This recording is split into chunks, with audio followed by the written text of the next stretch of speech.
And I always talk about the second G for me is grit. And these are the 3 Gs of the superhero. Right. Yeah. And I think having a powerful mindset, being unstoppable, or just having the ability to go and succeed, whatever success is for you, you have to be growing, because if you're not growing, then you're backsliding, right? But you also need a level of grit. And I think grit, just like growth, is a muscle.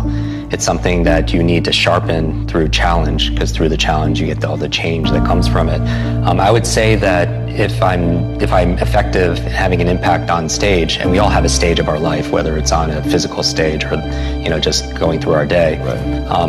That I challenge my grit and my ability to persist. I feel like that the most successful people on the planet that having the level of impact that they want to have to go through challenges. There's 2 lies we've been told growing up. The first lie is you're nothing. You're stupid, you're worthless, you're not going to make it. And I'm sure many people listening and watching have heard that from teachers, parents, aunts, uncles, whoever it is. And then the other lie that we're actually told, and I don't think it's a lie, I think it's positive, but sometimes it's misconstrued, is you can be anything.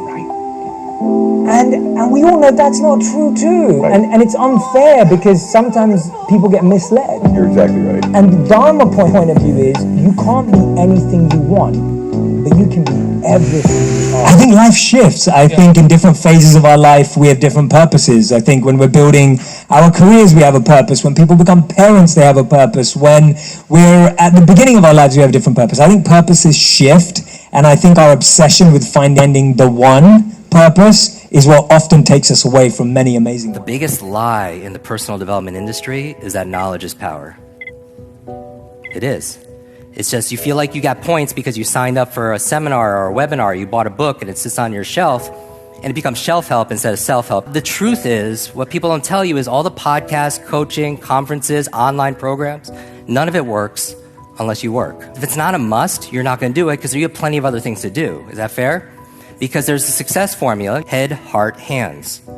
You could think about things in your mind, set goals in your head and affirmations, KPIs, your objectives, but if you're not acting with your hands and you're procrastinating. If there's a gap between your head and your hands, check in with the second H, which is your heart, right? The emotion. We do things emotionally. We are emotional creatures. We're not logical, we're biological.